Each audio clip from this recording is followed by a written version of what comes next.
Welcome, everybody, to our thought leadership series here at AeroVironment. Uh, it is a exciting topic, number one, very important one, not only for myself and my colleagues, but also for the whole world. The topic that we're going to discuss for the next hour is titled Asymmetrical Challenges in the Pacific. Expect the unexpected. So we've been having some thoughts about this internally in light of the conflicts that are going on around the world. Tensions throughout the world is increasing and changing and getting worse by the day, essentially. We've got different disturbances and activities all over the world today, especially in Ukraine, in Russia, as well as now in the Middle East within Israel and the Gaza Strip. But one of the key questions that I get asked all the time by our customers in the industry is what is the conflict, and if there is one, in the Asia Pacific between maybe potentially Taiwan and China would look like? What lessons have we learned from the conflict in the Russia-Ukraine war that could be applied here? Is it going to be similar? Is it going to be different? What is it going to look like? What lessons have we learned that will help us and inform us to prepare for that conflict? I am really, really pleased to welcome all of you to the session. I was looking forward to this for a long time, and I spoke to some of my real dear friends and people that I really respect in this area, leaders in our entire world that have a tremendous amount of experience here that could actually help us and shed some light on this, given that they see the equation or the problem from many different perspectives. And so I want to welcome the moderator or the leader of this session, my dear friend, Admiral Phil Davidson. Admiral Phil Davidson is a retired four-star admiral from the U.S. Navy. He retired in 2021, had a tremendous career. It's an incredible career that he's had over 39 years. With his ultimate appointment as the four-star admiral for the 25th Commander of the United States Indo-Pacific Command, or INDOPACOM. As you all know, INDOPACOM is the oldest and largest military combatant command in the United States military, and it's based in Hawaii. And it encompasses more than 100 million square miles of Earth's surface, and as well as, which represents about 52%, to be exact, in terms of the percentage of the Earth's surface as well. Admiral Davidson currently runs the Davidson Strategic Strategies LLC, a management and technical strategic advisory firm. And in that capacity, he actually gets involved in discussing this topic with a variety of different industries and audiences and interested parties. Admiral Davidson graduated from the United States Naval Academy, and he also is a distinguished graduate of the U.S. Naval War College. He has a Bachelor's of Science degree in physics, which I believe is quite applicable to this topic today. We're talking about tyranny of distances and lots of different assets that need to be applied there. And of course, also his master's degrees in national security and strategic studies. He's currently on the board of Par Pacific Holdings and Center for Strategic and Budgetary Assessments, and amongst other private sector organizations. Admiral Davidson has a very long list of decorations and distinguished service medals, including the Navy and Marine Corps Commendation Medal with Combat V, the Superior Honor Award from the U.S. Department of State. I can go on for another 5 minutes in terms of Admiral Davidson's background, and I've heard many really incredible stories throughout the years that I've gotten to know him. And it's my great, great pleasure and honor, actually, to welcome him. And Admiral Davidson, I look forward to this session. I've been waiting for this for weeks so I can hear your thoughts and the other panelists' thoughts on this. To you, sir. Thank you very much, Wahi, and thank you very kind introduction. I appreciate it very much. I look forward to the conversation today. Our title is Asymmetric Challenges in the Pacific. Expect the unexpected, and there's been a lot of learning that we've, I think, collectively done, myself and our panelists today, over certainly what are long careers in 3 different services for us, but certainly the preceding year and a half or so has been quite informative as well. So I look forward to having this conversation with our audience widely. Joining us today, I have two distinct retired warriors. The first is retired Lieutenant General from the United States Army, Kevin Mangum. Kevin retired in 2017 after 35 years of service, and in his last assignment, he was the Deputy Commanding General and Chief of Staff at TRADOC, the U.S. Army Training and Doctrine Command. In that capacity, TRADOC is responsible for orchestrating and resourcing all activities of the command's 50,000 military and civilian personnel at 1,600 separate operating locations, and they have an $8 billion operating budget. But the reality of it is, if you think about it simply, that was a period during Lieutenant General Mangum's service at TRADOC that saw an explosion in doctrine development for the Army as we were exiting the coin and constabulary eras in Afghanistan and Iraq. Importantly, his warrior background. General Mangum commanded the Army Aviation Center of Excellence, the U.S. Army Special Operations Aviation Command, and of course, the elite 160th Special Operations Aviation Regiment. For all of you in the know, and in my case, had personally benefited from the 160th's expertise, professionalism, and dead-eye accuracy going back to Operation Desert Storm. We're quite honored to have Kevin with us today. Kevin has a distinguished post-military career as well. He's working in the defense industry, still involved with the government itself, serving on the Army Advisory Council at the MITRE Corporation, one of the nation's FFRDCs. He's still on a member of the Defense Advisory Committee on Women in the Service, an important advisory group, and he's deeply involved with the defense business. Kevin, can I give you a couple of minutes to introduce yourself, and then I'll introduce our other panelists? Sure. Thank you, sir. Thanks for that very generous introduction. That's a lot of gravy for a small potato, but thank you very much. And Wahid, thank you for organizing this and asking me to participate. I think, and it's certainly a pleasure and a privilege to be on a panel with two distinguished and experienced Indo-PACOM warriors. I'm not necessarily that guy. My experience in Indo-PACOM is limited to a very focused problem set in Korea, but I think I may be able to add some perspective about observations from Ukraine and now Israel about the changing character of war that have implications for current and future war, and certainly asymmetric conflict in the Pacific. Last week when the Hamas attacked Israel, there was the discussion, was this 1973 replayed, Israel's 9/11 moment? I certainly hope it's not a world 1914 moment, that which kicked off the First World War.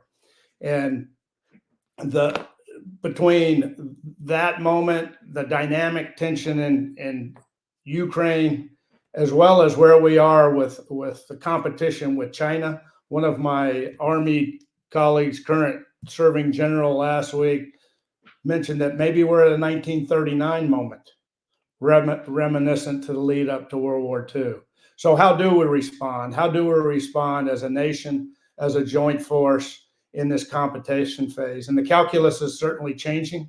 We've seen that in Ukraine with Russia, the ascendancy of fires, the ascendancy of defense, I should say, electronic warfare, competition across all of the warfighting domains, the value of mass, and having the right mix of exquisite capabilities and just sheer numbers of stuff, need for decision dominance.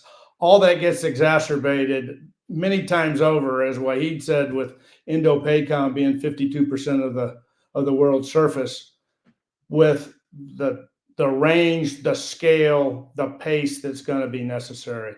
So I again appreciate the opportunity to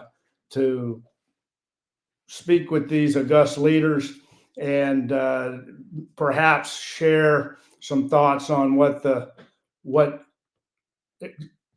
lessons we're learning and seeing and observing in Ukraine and Israel, how that might apply to the future war. One last quick point I think we're seeing in the Ukraine, he who innovates fastest gains the advantage, and that innovation ping pong is going back and forth. So somehow we need to tune our systems, our policy, our acquisition, our defense industrial base, our joint doctrine to innovate the fastest so we can get there with the mostest and dominate that space. So I'll turn it over to, no pun intended, my stick buddy, Lieutenant General Steve Stick Rudder. Thank you for that, Kevin. I appreciate that a lot. Let me give everyone an opportunity to understand retired Lieutenant General, United States Marine Corps, Steve Rudder's background, call sign Stick. Stick is extraordinarily experienced in the Pacific. During his 38-year career, he commanded a light attack squadron, a Marine Air Group, of course, 1st Marine Air Wing in Japan, as well as his culminating tour was as Marine Forces Pacific. Multiple tours in the Pentagon, working at the Capitol, working within the Marine Corps staff, multiple accomplishments, including time on Andy Marshall's very important Office of Net Assessment, and all that the history of transformational examination, analysis, and proposals that came out of that office are incredibly significant. Stick is an aviator's aviator. He's been awarded the Distinguished Flying Cross in combat. And I had the great pleasure to serve alongside Steve while we were both in the Pacific, just most recently in 2020 and 2021. And it's a great pleasure to have Stick with us here today. Stick, do you have a few words for the audience today? Well, thank you, sir. And those of you that have joined us today, welcome. And certainly some of the discussion we'll have today, we welcome your input, especially from our international partners and allies, because your perspective is just as important, because over the years I've learned that, we learn sometimes more from you than you can learn from us. So with that, I think because, I had a great introduction from my old boss, I will just take a few keys from him to talk about the dynamics of the Asia Pacific. And I think not that there's not dynamics anywhere else in the world, but as I'll kind of go through a little bit, just give you the lay of the land, as it were. And there should be no question about our 5 alliances that we all know so well. But I think over the years, from the Obama administration's really pivot to the Pacific, there's been several forward-thinking and unique defense agreements with multiple nations, certainly those that are longstanding, like Taiwan from 1979. But if you look at the other nations, in India, Indonesia, Malaysia, Vietnam, Singapore, in the Pacific Islands, we're intertwined in multiple agreements and partnerships, if you will, that continue to we live by on a daily basis out there today. Also, I think it's important to mention our territories that are out there: Guam, American Samoa, Johnson Atoll, Midway, Wake. Those are still critically important to us on a daily basis. And then the compact states, free association states, the bilateral agreements we have with the Republic of Marshall Islands, federal states of Micronesia, and the Republic of Palau. Those are critical. And, we are very intertwined with the government system there to assist with maritime security and security writ large. So there's a whole slew of these, not to mention AUKUS and the Quad and many of these other larger agreements that have transposed over the past few years. And then if you kind of take a look, set that aside, look at the threats for Indo-Pacific area. There's China, as is probably discussed the most today, but certainly North Korea in the way they've developed what would consider, somewhat of a nuclear program by now. And then in recent years, the ascendance of Russia, and to include the partnerships thereof of all those three nations, as we have seen from conflict in Ukraine. And make no mistake about it, the Pacific Fleet of Russia is a factor for Indo-Pacific. The strategic capabilities that are on the Pacific side of Russia are something that the Indo-Pacific commander has to deal with every day. And now that these three elements have joined more so than they have in the past, not that they were always disjoined, but certainly joined more in the past, it is certainly an issue that is worth exploring and keeping in mind. Also, we can't forget about the violent extremist organizations, VEO, if you will. No doubt there's still the prevalence of that in a lot of different corners of the Asia Pacific. There should be no question that illicit activities are still very much alive. In some cases, you could make a case as you look at the charts increasing. I mean, just during the time of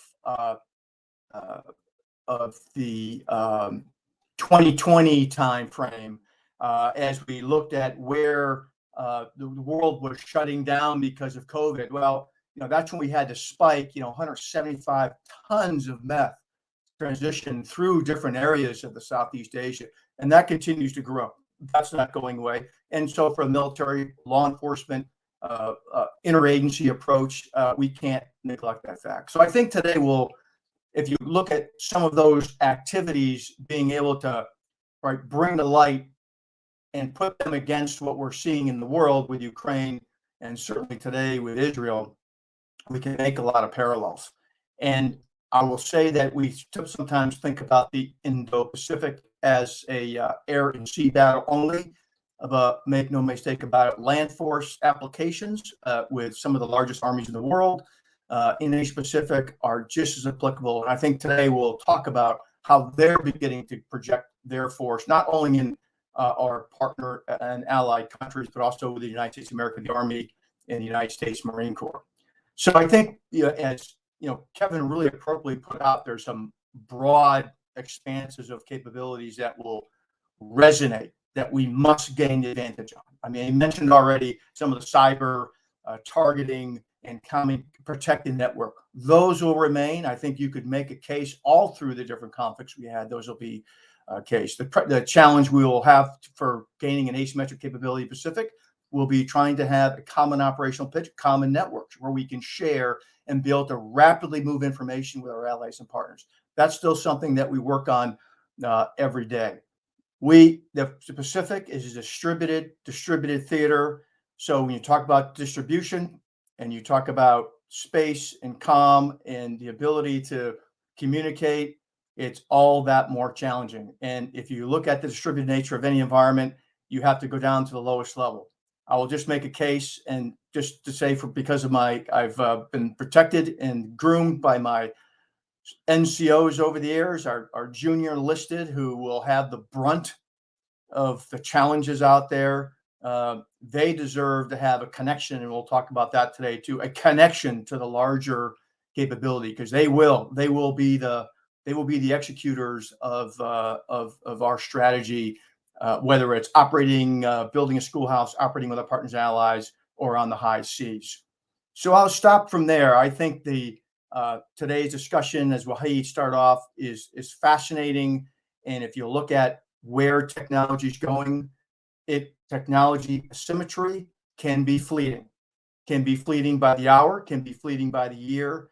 And it's really going to be our industry partners, along with our allies and partner relationships, and how we are able to field this kind of capability at a pace which is quicker and more efficient than our adversaries. Thank you, Admiral Davidson, for allowing me to do a few opening comments. All right. Thank you very much for that, Stick. I appreciate it a lot. And both you and Kevin have well articulated the underpinnings of what we're going to talk about today. I'd like to start a little bit, though, with observations that you both have had watching the Russia-Ukraine conflict over the last 18 months. And if I could, I want to kind of knock it down into two bins, right? So first, there was the broadly held view by the Western intelligence community, as well as I think President Putin himself, that Russia's attack on Ukraine would be a walkover. I think the word at the time was, or the classification of it was, for 3 days. And here we are, nearly 19 months into this at this point. What is it that Ukraine is doing especially well, learning along the way in their defense? That's kind of question A. And then B, as we observe their counteroffensive, what takeaways should the globe take broadly about applications of transformational capabilities? And frankly, we should be talking about the attributes of Ukraine, because they are fighting bravely and resolutely without a lot of resources behind them. So, what can we learn about their counteroffensive as well? Kevin, over to you. Well, sir, I'll start with the first question, I guess. What is Ukraine doing well? They're playing to win. They've got a survival mechanism. They've got certainly the will to win and the moral high ground. So something I think their Russian adversaries lack. As they have built up their capacity, or as they were building up their capacity, they did a great job of, jab and move, jab and move, jab and move, so they could build up the power and ability for the counterpunch. And so I think they are a great example of innovating very rapidly and using all the tools at their disposal, and tools from almost every conceivable nation, and some of those which are home built. So their imagination, their creativity, and just the way they have applied their forces has really been interesting to watch.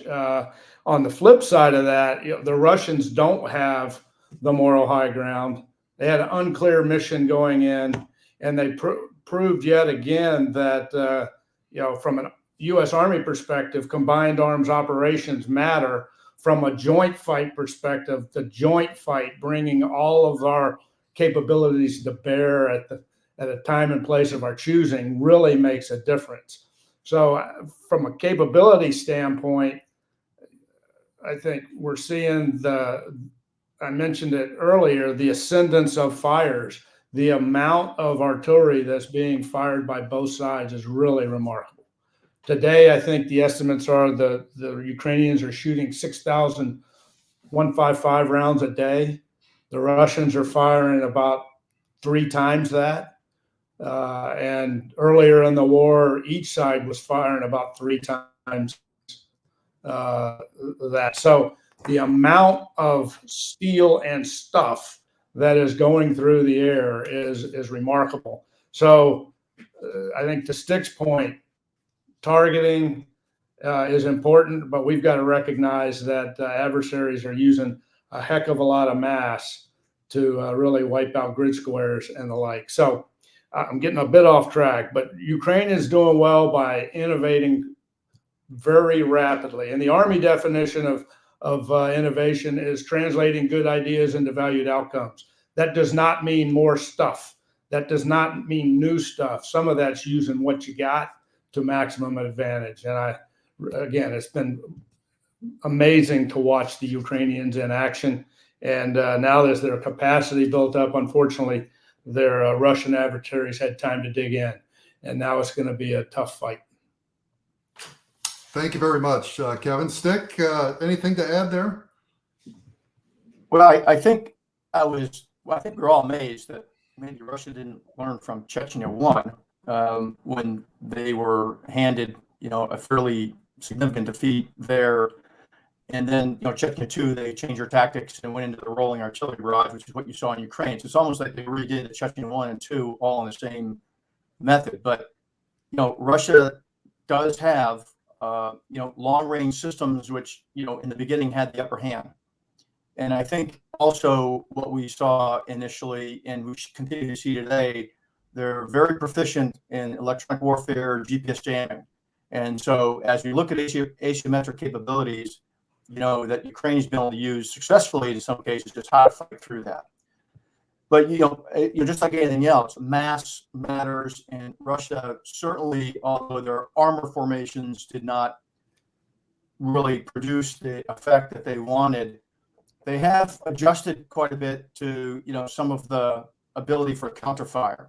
And I think one of the things that we've seen on both sides is this counterfire activity, whether it's artillery or rocket fire or the UAS, counter UAS exchange is what we see. It used to be where, Russia took 20 to 30 minutes to adjust fire. And, now as they begin, their learning curve begins to get up, it's more like 3 to 5 minutes. And so Ukraine units have been able to, see the development of that. And most of their tactics are built on fire and maneuver. No question, as Kevin pointed out, there's a discrepancy or a mismatch in the numbers of rounds that Russia fires at Ukraine and that Ukraine fires back at Russia. But the effectiveness and the competition between counter battery fire and the success of that, I think, has given Ukraine a little bit more of an upper hand. One, they've used UASs early on a lot more extensively, and they've been able to really have a good understanding of where some of the Russian systems were. And Russia, too, went in there thinking that some of their strategic systems, air defense systems alike, and their long-range weapon systems were safe in the rear area. Now, as Ukraine gets a hold of some of these more capable long-range systems, that's not necessarily the case. So range, the competition for range and be able to counter battery and find those particular key targets, you can see where Ukraine initially a little bit off initially because they were focused on the armor. Now they're actually, and Russia was ahead of the counter battery fight. Now you've seen Russia or Ukraine really come to fruition, a long range ability to counter the rear areas of the Russian.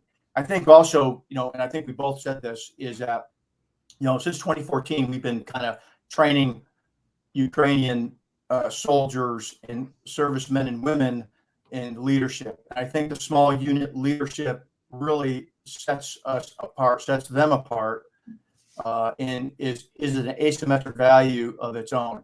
You can't beat, NCO, small unit leadership. I think Ukraine has been heads and shoulders above Russia in this regard, and I wouldn't discount that fact. Once you give that type of distributed, low-level leadership that is trained and can lead at all levels, and you give them updated equipment, they're going to come out ahead and be able to create effects that a unit like Russia, who has literally a very weak leadership core, once you get past the upper officers, they just have not been able to compete with that. Thank you for that, Stick. That's really good. From both the, my takeaways are, there is still an operational level war that needs to be addressed. And, obligations like maneuver, fires, and mass, when it comes to those, is critically important. There's another thing. When we think about innovation and when we think about the resiliency of the fighting force, Ukraine specifically, the talent, the people, the tech that they find and they apply, and the doctrine kind of all has to come together. And sometimes you're inventing doctrine on the fly, but just having a culture that can do that is critically important. We often hear, and I think this is a good conversation to have with the audience with us today. We often hear that the character of warfare is changing, but not the nature of it. What does Hamas's despicable attack in Israel tell us in the U.S. when it comes to warfare? Stick, you got anything to add there? I'm sorry, Kevin. Sure, sir. So the nature of war again won't change. It's a contest of wills. It's politics by other means, and it's going to be bloody. It's going to be violent. It's going to be lethal. The character, though, the Hamas example shows, I think, translating ideas into valued outcomes for them. They were very clever. They used deception, they used surprise, and it certainly appears that they caught folks off guard in their ability to breach the fence, the wall at Gaza. And I've been there and I've been above the ground and below the ground there in Gaza, and somehow they were able to defeat that. So the imagination that Hamas used, and perhaps the lack of imagination and getting caught off guard by our Israeli friends, now is certainly leading up to a heck of a fight in a very compressed urban area. So from the nature of war standpoint, that's about as violent as it gets, with going in and targeting kids and villages and civilians. From a character of war, though, the surprise, the low tech, no tech kind of approach to getting over the wire, literally and figuratively, to attack their foes. Again, it goes to mass, potentially over tech, and using what you got, dancing with the folks that brung you to get over the fence and execute the mission. So I'll stop there, but the biggest takeaway for me is that element of surprise and potentially lack of creativity or curiosity on what was going on the other side of the wall. Stick, anything to add from your? The character of warfare, in the sense of a belligerent's decision to go. And I think if we look in the past, whether it was World War I, World War II, Vietnam, Korea, I think we make an assumption, if we want to relate what's happening in Russia and Israel, that once Putin said go, it was and continues to be really a place for an off-ramp doesn't seem to be clear. These countries whether it's the Communist Party or a movement like Hamas, once they go, you can expect it's going to be a long war. It's going to be a long endeavor. And I think, although if we look back at our history, there's been certainly lengthy wars over our history. My sense is the decision process today is that it's very, very difficult for a leader to back out. One, because of the second point I want to make is just information. Information moves at such a pace, just like the hospital bombing today, moves at such a pace you almost can't pull it back. So in the character of warfare, we talk about intelligence and how critical that is, not only for the movement of things, ships, soldiers into position for a suspected attack, but also, intelligence on what those commanders are thinking is just as important. But the amount of information flow that flows on social media is at such a pace, sir, we've tried it, don't bring your iPhones on the ship, don't turn them on, don't do this, don't do that.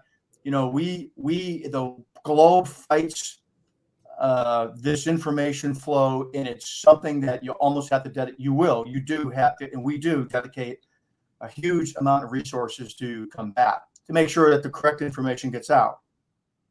I think the other thing that the character of warfare, although it hasn't changed within the urban warfare, population centers today are significantly bigger, and they're not getting any smaller, obviously. In Asia, significant megacities. In the Middle East, megacities. If you look at Europe itself, I think those in today's world give the urban warfare challenge, which we've dealt for many, many years, in recent times for the United States Marine Corps, going back to Fallujah. We're a very, very small microcosm, although, bravely fought by the United States Marine Corps to take back that city. Now, if we look at Hamas in that area of 2 million plus, I mean, very, very difficult problem set. That problem set of urban areas with unconventional forces is something that is we haven't cracked the code on, and we have to live with. And then secondly, or lastly, I'll just say character warfare range is becoming significantly more critical. The range of everything you have. We see that in Ukraine right now, and we see that in the Asia Pacific. Not necessarily, again, in the Israeli conflict, but ranges in the eye of the beholder. If you're pulling out, if a single soldier is pulling out a weapon system that can go 10 or 20 clicks, that's a big deal when you talk about a fight for range if you're fighting in a city streets. So I think that the range piece of this has really been something of character warfare. It always was, from the strategic bomber back in World War II to nuclear deliveries and things of that nature. But today, the conventional use of range, I think, is moving us into a different world. And we'll get into some of the autonomy later on. But that is changing a bit of the character of warfare.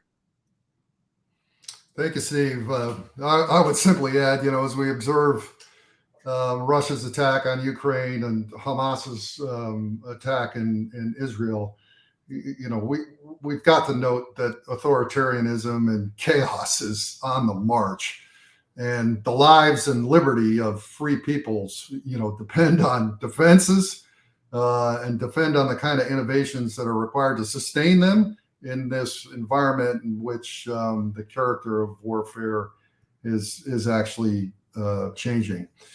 So as we think about lessons learned out of Ukraine, especially, we've begun to observe some capability sets that have been quite powerful, right? You're seeing a proliferation of the use of sensors, on a small scale, but widely distributed, right? And we talk about distribution really in all the services. And you're also seeing how that sensing facilitates capabilities like loitering munitions. So as we think about those kind of capabilities now on the battlefield, how might they be relatable on the rest of the globe in the Pacific, quite specifically? How are they applicable? Are there geographic challenges in the forms of the domains, land, sea, and air?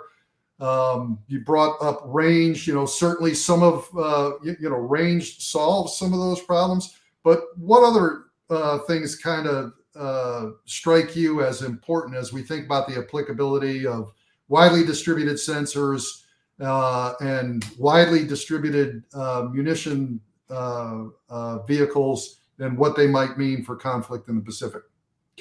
Stick, can I start with you? Yes, sir. The loitering munitions has taken on really the front page scope, if you will, in the war in Ukraine, but it's also, beginning to gain momentum.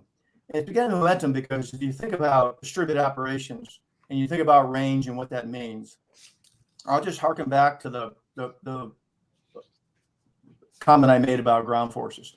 If you can visualize, and it's real today, if you can visualize, a company of Marines or a battalion of Marines, and within that company, not only do you have Javelin that can go out, 2.5 clicks to destroy tanks, but you have a loitering munition that's in your backpack that you can pull out and you can launch, and that loitering munition is going 20 kilometers, and it's got an anti-armor or a anti-personnel warhead on it. Think about the range and scope of into fighting person. Now, are you going to sink a ship with that? No, but I think we should not forget the thousands of maritime militias out there that will be a whole nother low-level fight of soft, counter gray zone activities.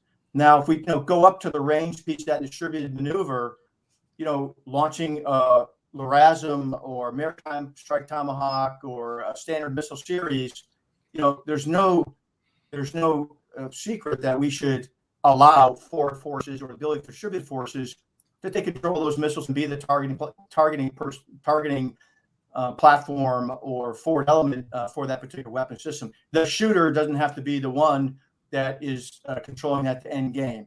I say that because, as we look at munitions in the range of that, it's how you distribute your targeting network. And I visualize in the future, not that it's that way completely today, but it's rapidly getting there, both air, unmanned aerial systems, unmanned surface vessels, and UUVs, underwater vessels, that will have this network that will be able to maneuver to keep this network wide to provide terminal guidance for a long range weapon. So this is this piece of all domain targeting joint fires network that you talk about, Admiral Davidson, as well as Admiral Aquilino, and the ability to have forces forward to do this, whether it's a small loading munition from an individual soldier that's going to go to a maritime militia or go to a counter soft fight, or a larger weapon that's going to a capital ship. I think that network, as we put it together, will be really critical. It's coming very, very quickly. It's just a question of how fast we can field it in competition with our adversaries. Thank you, Stig. Kevin, anything to add? I think Stig did a great job describing that. And I'll go back to something he said in his opening remarks. It's how do you connect the sensor to that soldier or Marine who's on point? And how do you connect the Marine and the soldier on point back to the other shooters? And that whole joint domain command and control, all domain command and control, that's the aspiration to do that. But the faster we can do that, the better off we'll be to be able to bring operational effects to the tactical level and then to communicate from the tactical level back up. The other piece of this, I think, goes to what's the right mix, and I think I mentioned it before, between exquisite precision and having swarms of stuff. And I think we're working through that. DoD's working through kicked off this replicator program to have a mix of capabilities that gives that soldier or Marine on the ground the ability to have precision effects over his or her horizon, as well as to potentially use unmanned systems more as a area weapon, more like a mortar. So the precision effects allows the Marines on the ground to be more precise than the mortar. But at the same time, if you got to clear a trench line, having the capability to do that with a bunch of smaller stuff. So the ubiquity and the transparency of the battle of sensors and the transparency of the battlefield certainly is and will change the character of war. How do we connect all of that so that we have the ability to target what we want to target at a time and place of our choosing? Yeah. Thank you for those observations. There's a question that is piled in while you both were speaking about the Navy when it comes to transformation. And it says, the Navy's now conducting multiple experiments using these systems. And they're talking specifically about loitering munitions and unmanned systems themselves, which you both articulated. But there is a lot of organizing and structure still being worked out. What can be done to move forward for the Navy? So, as a Navy officer, I'll start to address that. I just completed a fascinating book, and right here in the heat of the moment, I'm gonna forget the title of it, but it was about the Battle of Midway, and I'll try to collect this up when I get the question elsewhere here. But it was about the Battle of Midway, and I'm sorry, it was called the Silver Waterfall, I think, and I'll double check that. And fundamentally, it was a book that talked about the tech, the Dauntless dive bomber, the talent, the aviators that were flying it, and the doctrine coming together at a time and place, the Battle of Midway, where that became the asymmetric difference alongside the information that was garnered by Admiral Nimitz and his staff beforehand. Critically important. And one of my takeaways from that book was, indeed, when we're talking about unmanned systems and loitering munitions, the talent, the tech, and the doctrine kind of all have to come together. In the Navy's case, we've got a handful of platforms now that are ripe for adapting loitering munitions and unmanned systems, and it's the littoral combat ship class of vessels, right? You've got this open architecture. You have this physical volume and flight deck by which you could be employing these systems. And when you start to think about small, unmanned, widely distributed, widely dispersed kind of capabilities, there's some successful experimentation going on there, and in other Navy platforms as well. Others, the amphibious force certainly has capability and capacity, but our special operating forces at sea are experimenting with this too. Some of the approaches of restricting program to certain volumes. In the case of the LCS, there's a SUW module, or there's a ASW module, or there's a MIW module. We got to crack open that thinking, start to leverage the capacity that's actually in those vessels. Adapt the command and control of them. The next level of headquarters, and start thinking about how to employ those things accurately. But, I've got Army, the Special Forces, and Marine Corps experts here as well. So for Stick, you've got extensive experience in the Marine Corps, and you were overseeing a lot of experimentation in the Indo-Pacific with small UAS, medium-sized UAS, and now you're observing loitering munitions here. What does that tell us about our USMC formations and perhaps our USMC air wings? How will they be adapting to, transformational capabilities like unmanned and loitering? Over to you, Stick. Yeah, thanks, sir. And, one is, being naval integrated with the joint force will be really important. And that goes back to the network, but also anchor a moment in the Navy. I mean, to see what Task Force 59 did with Brad Cooper out there, and to see what the applicability is with USVs, armed USVs, and what's been going on, the experimentation that you mentioned, is really a method and a path to really a very, very lethal force. I mean, just consider, much like the Air Force is doing with their loyal wingman project, think about high-speed, 100-knot plus USVs with weapons, whether they're torpedoes, loitering munitions, or mines, and they're maneuvering ahead of the fleet. And just thinking about it, you put 20 to 30 out there, and they come out of a mothership, whether the mothership is an LCS or the mothership's an LPD. I mean, I think that's the thought process that people see as the path. Now we just need to get the acquisition path to go forward and do that, because I think the technology is there today. For the Marine Corps, the naval integrated is, and I think the Army's doing the same way. Charlie Flynn and I worked a lot on this, and how do we distribute out the forces out there to support naval and air maneuver, mostly naval maneuver or in the early going, and how do we connect ourselves to the naval force? And it really comes down to, what the dream is for a small team leader is to have a tablet, and he's connected to all the joint fire network and targeting that the carrier has or Indo-PACOM has, so that he can click and shoot. Use a pun that's been used a lot of times, click and shoot with weapons of his choice or the weapons that are given to him. I mean, that's the experimentation that really gets to us. The combined arms, anti-ship capability, I'll just say this, is when we talk about the Marines buying and the Army buying with PRISM, Naval Strike Missile, Maritime Strike Tomahawk, we talk about these land-based anti-ship missiles. We're quite honestly one of the last countries to go down that road. So it's well timed that we do have that, because we're very good at hitting stationary targets. We're not good at hitting the amount of munitions required for maneuvering surface fleets.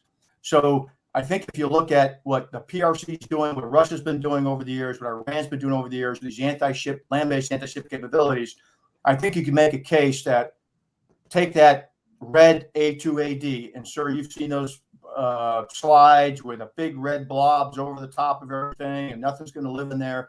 Well, the key is for this is one, operate inside of that. And that's the key. Operate on the inside and turn that red blob into a big blue blob using ships, air, as well as maneuvering survivable anti-ship and land-based capabilities that are integrated together. And for the air wing, I tell you, I could go through all our great work we've done with our allies and partners, but the F-35, the 5th gen capability that we have out there, the F-22 5th gen capability, combined with penetrating long-range capability to make sure we can maneuver and sustain the fleet.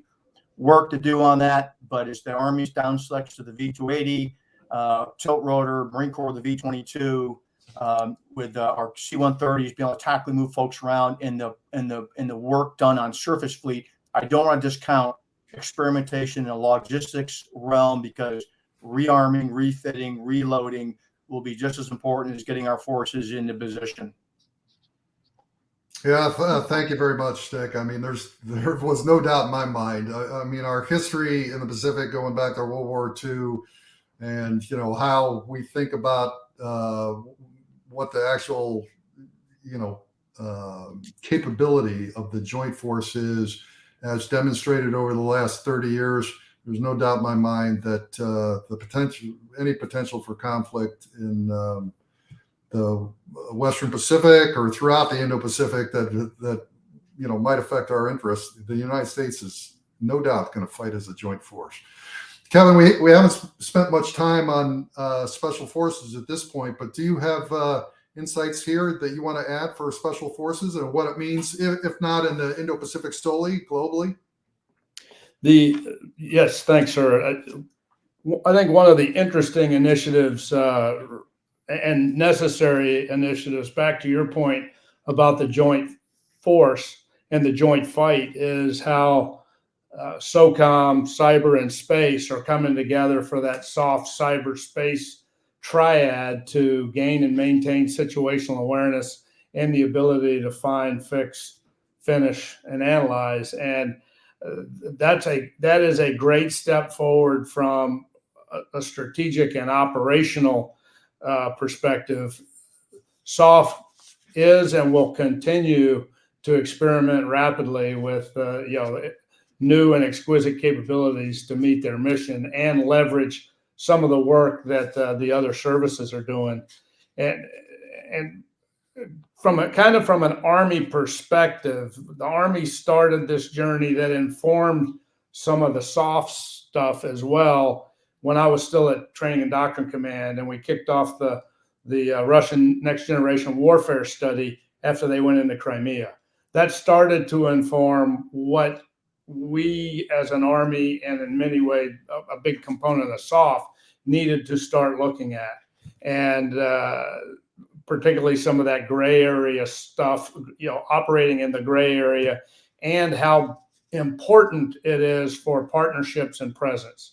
So much of what General Charlie Flynn and his USERPAC team are doing with Pacific Pathways was kind of an outgrowth of what we saw with the Russian Next Generation Warfare study, and also applying some of the presence and advisory lessons and capabilities that SOF brings to bear. So I guess summing that up, SOF is looking for new ways to enable the joint force, as well as be the point of the spear, continue to be the point of the spear on the joint force.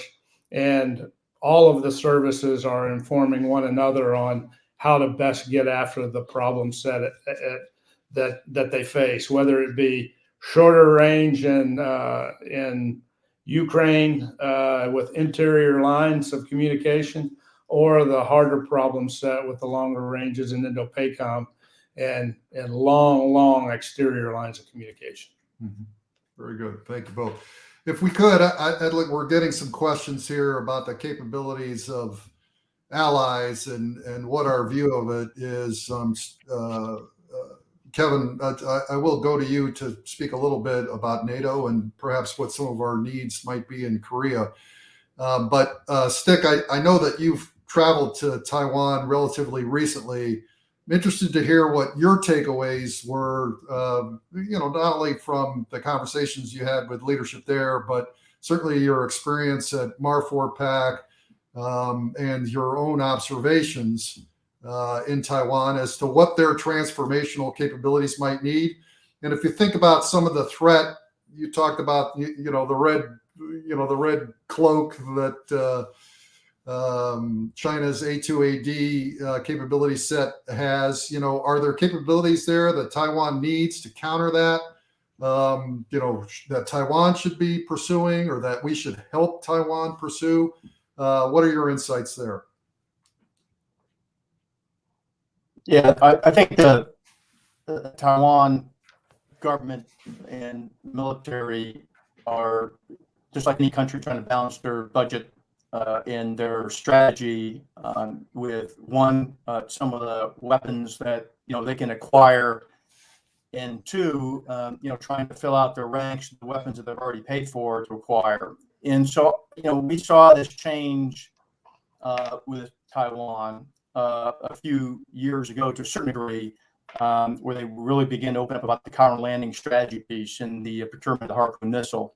And I think that has been kind of an example of their thought process as they begin to move forward.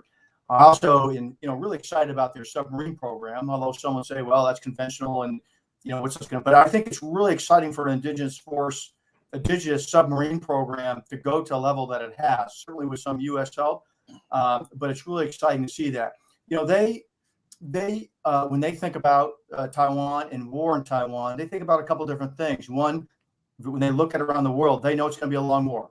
And so they are intent with trying to fill or at least increase the level of their ammunition stockpile. And I think you'll see you saw some of the things with the presidential drawdown authority that this administration just was able to put in effect, actually through the help of Congress, to help them do that. Also, they understand, like we've seen everywhere else, the limitation of international sanctions. So, when we saw sanctions on Russia, it may affect their economy, but really we've seen some effect, but really sanctions take a long time to take effect. So they understand that.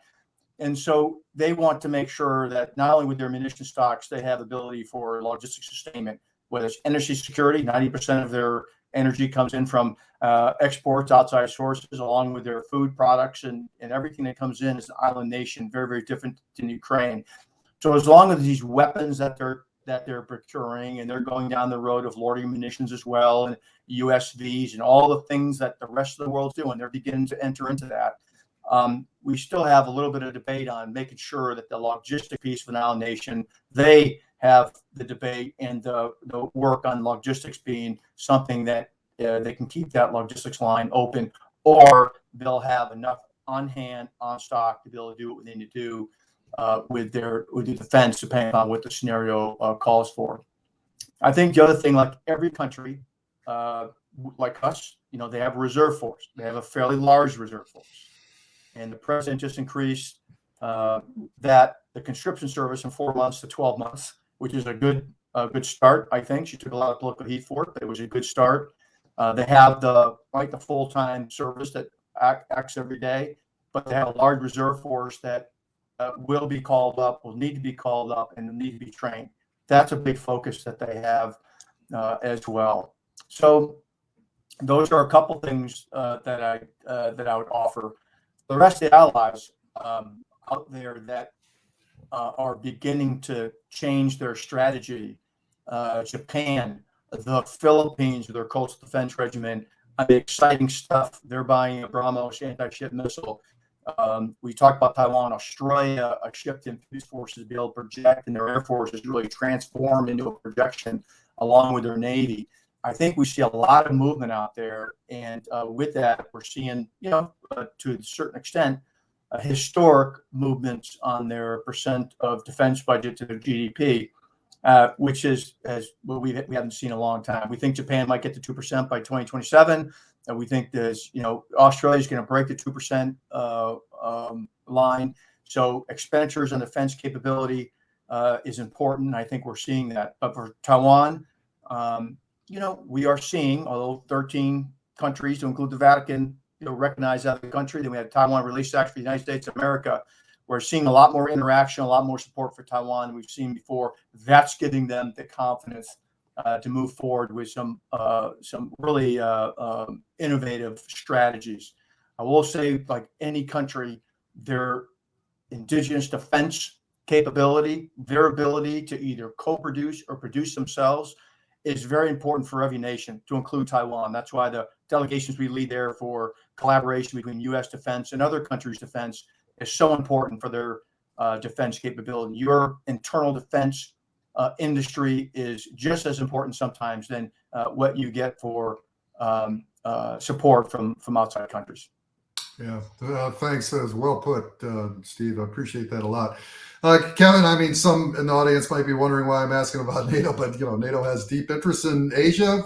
Within the decade, 2/3 of the world's population and 2/3 of the global economy is going to be centered on Asia. So NATO does have deep interest there. What are some of the things you're hearing about might be critical along the lines of what Stick was talking about? Yeah, thanks, sir. I think that the dynamics are the same, if you will, as after Crimea and then after the invasion of Ukraine, the interest and motivation has increased by turns, and that motivation is political, it's policy motivation, and certainly industrial and investment and industrial motivation. That sovereign capability is absolutely critical. As we're seeing, the Ukrainians are using order of magnitude more than 5,000 drones a month, along with all that artillery they're shooting. So the magnitude of the fight, which again will pale in comparison from that distributed fight in Indo-PACOM, certainly has gotten the world's attention. And NATO, as with the deep, the great news is we've got a great deep partnership with our NATO allies and even with the new members of NATO, but a great, very deep relationship. The thing I think we need to be careful about is that as an NATO alliance, we continue to innovate at the appropriate pace and invest to ensure that we keep up with the threat. To wake up one day and find that the continent of Europe is under the gun, literally, certainly is a wake-up call. And to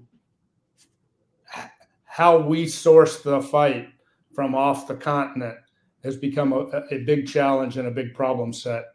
And logistics will carry the day, as the Russians are learning today. So great long-term relationship. We've got to remain nimble and keep our eye on the ball and our head on a swivel. Yeah. Great, thanks. We've got about 10 minutes left, and I want to select the best out of the questions here, but certainly build on what you've been talking about. As we think about, and this is because you're both aviators, when we think about the potential for manned and unmanned teaming, I mean, you're both starting to and have experimented with loyal wingman kind of concepts. We're seeing that start to play out really in all domains when we speak about unmanned. But times like these in which, so much 70% of the joint force is going to be the force that we fight with even a decade from now and longer.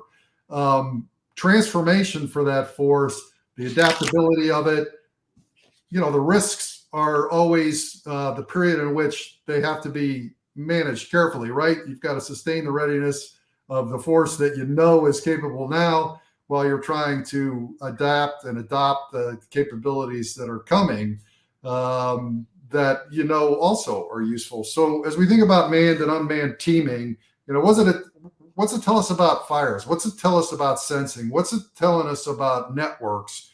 Not only in the combat realm, but for logistics as well. I'm interested in your insights here. Stick, you want to start? Yeah, I'll break it down into some experimentation we did early on, really, and this is, 5 or 6 years ago now, where we are able to connect through mesh networks, and this is about putting a mesh network capability terminal in a V22, connecting it to an RQ-21, and with the raid force in the back, en route to objective area. The raid force, on their tablet is actually seeing real life video on his tablet, and he's showing that to the rest of the raid force in the back of the V22 as he progresses to the target area. I mean, I think that this manned unmanned teaming is really about having a network capability out there, which gives you like all domain awareness. And I get all domain awareness is a very overused term. All domain maritime awareness for all the countries that are trying to protect their EEZs. And the experimentation really is connecting the dots. And everybody, there's several different companies that have capabilities out there. Now, how do we connect the dots? When we talk about, let's just say MQ-9s in the Middle East and Africa, we know what they do out there. Right? Pattern of life. The Marine Corps bought theirs early on to do maritime domain awareness in the Arabian Gulf. Now that the Asia Pacific is getting more ISR, more MQ-9s, it's not about watching a house over the top. It's about connecting. If Japan, Taiwan, India, Australia, in the U.S. Marines and Air Force that has done their deployment MQ-9s in Japan now, if they're connected in some way and we're able to transpose, share information, that gets projected into hopefully cockpits, bridges, and forces on the ground. And then if you project out the loitering munition piece or loitering ISR, which can penetrate, exist, and maneuver inside these larger webs that are looking for bigger things like bombers or fighters, these smaller capabilities. Think about that information getting back into the network that is able to give us that all domain awareness. So I really think that it's there today. It's getting there now. Once we go into the autonomy piece, it gets a little dodgy with how we autonomy is a very broad term, but once we start talking about autonomy, a lot of them are already autonomous in some ways, or we can program to do a lot of different things. Can they talk? Can that whole ecosystem exist together and manage and think for us? It's getting there. We're not there yet, but it's getting there, and that should be the goal that we do.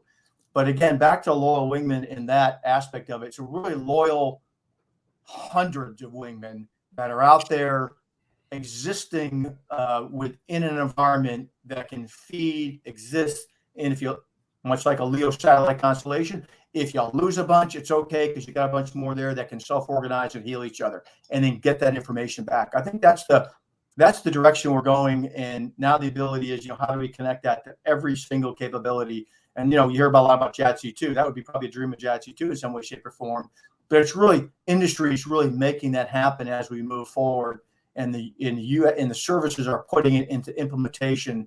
And I think we're seeing that in our experimentation, our exercises. More and more, we're able to pass J-series codes throughout a litany of networks, and it's becoming more prevalent and more precise as we experiment and we field new systems that can really interpolate all different waveforms for the operator on the ground or at sea or in the cockpit. Thanks for that. I'm going to build on some of that myself here in a second, but I want to give Kevin an opportunity to comment, and then we're going to have one more question after this about big data and AI. Excuse me. Go on, Kevin, please. Great, thanks, sir. Stick described that very well, and it's obviously all about the network. But with these unmanned or these autonomous systems, what do you want them to achieve? What is the task and the mission you want them to achieve? And some of the work the Army's done, the more complex the task, whether or not those systems are mature enough at this point, and how quickly will they mature to be able to conduct a more complex mission set. But in the meantime, they can certainly help offload the cognitive load on the fighters, whether they're air or ground, to acquire designate targets and use the network with off-board sensors. A great example is reconnaissance, gaining and maintaining contact with the enemy or gaining and maintaining situational awareness. That is an extremely complex task to be able to kind of identify intent, not just watch activity, but to synthesize that and send it back for situational awareness. The key piece in all of this, again, goes back to Stick's point about the network, is how to connect everything and increase the speed and tempo at which we can deliver effects, whether they be lethal or non-lethal. So I think the key piece is identifying that task and that mission. Autonomous capabilities are going to be great for achieving stand-in effects at range, but how are you managing that capability, particularly if it's lethal, as it penetrates and makes first contact with the enemy?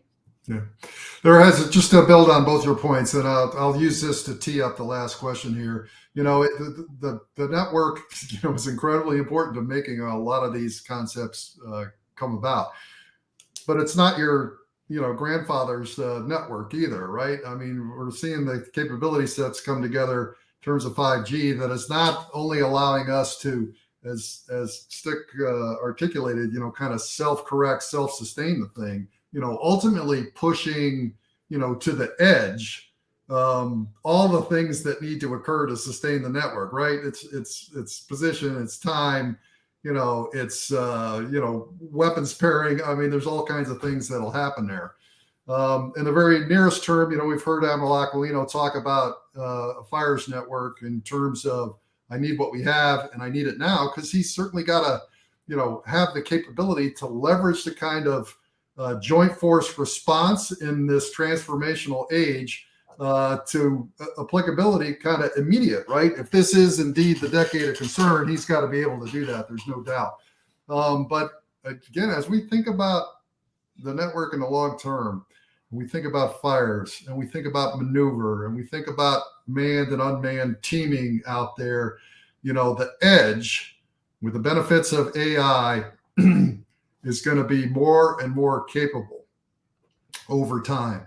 So, you could take this kind of anywhere you need to begin it from, our big data experience, Project Maven, what we've learned so far. But what's the opportunity here as we really think the power of AI, as we think about the power of AI and what will be possible in the future? Kevin, you want to kick that off? Well, one thing that certainly got my attention in the lead up to your question, sir, is the edge. What is the edge, and what do they need there? What does Private Mangum need? Sergeant Mangum, Lieutenant Mangum, Captain, Admiral Mangum? What do they need on that edge, and tuning that so that they have the appropriate information, not data, but the appropriate information that they need, not what other people think they need. And so with AI, to some degree, I think there'll be an ability to have a selector and be able to tune what those information requirements are at the edge as the edge is being defined. And I think the other key piece of AI and the big data aspect is staying ahead, and that decision dominance and speed of decision, particularly with the threat of hypersonic weapons. How do you detect and how do you conduct counterfire in that environment? So where we need the speed, AI is going to be a great enabler to speed up that decision process. And for the edge, I think it'll help define what soldiers, sailors, airmen, and Marines need at echelon, and to help them tune, again, those information requirements. Thank you, Stick. I would just offer that, AI is coming, and obviously there's a lot of, we've seen a lot of uncertainty and some political attention towards it, one in Congress and two, within the world. What's it going to do? I mean, it will be something that we will use. Now the question is for DoD, for the services and those at the edge, can our current acquisition process be clean and effective and agile to be able to, one, put it into play, and two, be able to do upgrades, quicker than your Apple phone. I mean, I think the key will be, are we going to go into an acquisition process for AI, down select to a particular company, and then let them, spend 2 or 3 years putting it into play? Or are we going to be able to gradually be able to integrate, put AI into play on the fly, on the run? I say on the fly, on the run, I don't mean to say in a derogatory manner. I mean, it has to move at a level, because today's industry, today's folks are developing AI, are developing it quicker and more effective than our current acquisition process is allowing us to put it into play. You mentioned Maven. I mean, Maven's a well, good for its time, but it's moved well beyond that. And there's so many tools out there. It'll be important for DoD to be able to put it into the correct format and get it out to the edge and out into the operational level in a timely manner. Because like other things we're seeing, whether it's shipbuilding, whether it's weapons, the range of weapons, we're maintaining a advantage in many areas. But in AI, I'd hate to see our advantage slip. I mean, just the other day, someone saying, who's the leader of quantum computing today? No, China. Are we keeping up? Is the United States able to keep up with quantum computing and put that in the Defense Department hands to be able to do what they need to do? It's challenging. I think that will be the key, is whether we can take what industry is producing and put that into the hands of the user and be able to update that on a weekly, monthly basis, because that's how fast code is being written, and this thing is becoming more effective in many, many areas. Yeah, thank you for that, Steve. I appreciate that a lot. That's really going to take our time for questions today, but if I could just summarize a little bit what Steve had to say. I mean, there's a lot to be had across the defense apparatus. When we think about the speed of delivery, of the kind of capabilities that are transformational and necessary, whether it's a proliferation of small and swarming and whatever domain you want to talk about, all the way out to AI. And then we got to talk about the resiliency of that supply chain and important things like that. Those actually need to be addressed in this transformational age. It's going to be critically important. I would like to thank both Kevin Mangum and Steve Rudder for their contributions today, and give them an opportunity for any closing thoughts. Kevin, anything you'd like to tell the audience? Oh, thanks for letting me join y'all, and I certainly learned a lot from Admiral Davidson and General Rudder. Appreciate the opportunity. I think as we've got a number of opportunities right now to observe how the character of war is changing. So we need to observe, we need to learn, we need to adapt, and we need to innovate. And that innovation, particularly for us in the United States, needs to be a whole of government kind of adaptation and innovation, so that we can adjust policy, we can adjust doctrine, and adjust investment to make sure we are ready when called. Yeah, very good. Thank you very much. Thank you, Kevin. It's great to see you again. Steve?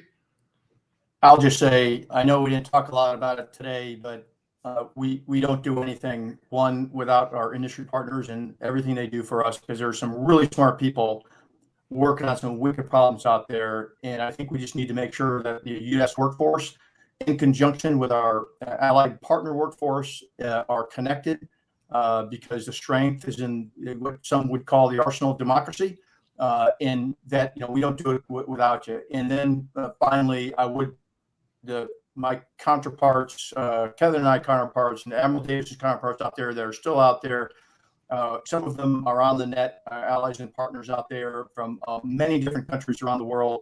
And thank you for what you do, and hope to see you out there at another time. But thank you so much for being great friends over the years. Thank you very much, Dick. It's great to see you, both you and Kevin. Thank you for your insights today. They're very, very helpful. Certainly to me, and I would hope the audience at large. So thank you so much. Wahid, back to you. Thank you. What an informative and enriching conversation. I've been sitting here listening and obviously watching a lot of the questions. So it's really my honor. Thank you so much for moderating this discussion, Admiral Davidson. Thank you, General Mangum, and thank you, General Rudder. I see from the questions that we have a lot more questions to get to. So most likely we'll have another one of these events or sessions in the future, number one. Number two, as I said at the beginning, I usually actually don't look at the list of the attendees for these events because I want to stay true to the intent of this event, which is really, I feel as a individual, as a citizen of the United States and in the world, as well as a company, AeroVironment, we have a moral obligation to do what's right and to stand for our values and to promote those. And I see a list of attendees here from all over the world. Many of our allies from the Asia Pacific. I won't mention specific country names or our services, folks from the industry. There are lots and lots of very, very exciting and interest in this topic. So I want to thank all of you. And of course, the discussions about the moral, the character of war, and the topic you discussed about the moral grounds, the higher moral grounds that the Ukrainians are actually taking in this conflict. And of course, there's a lot more to be discussed in the future. So with that, I want to thank everybody. We're not doing this for sake of AeroVironment. This is for the sake of our country, our national security, and for the world and the values that we stand for. And I expect us to intend to do this more. And so I want to thank the audience, and we're certainly going to be talking to you in the future as well. And with that, I thank everyone, and all of you wish you the best of the rest of your day or evening, anywhere you are in the world. Thank you.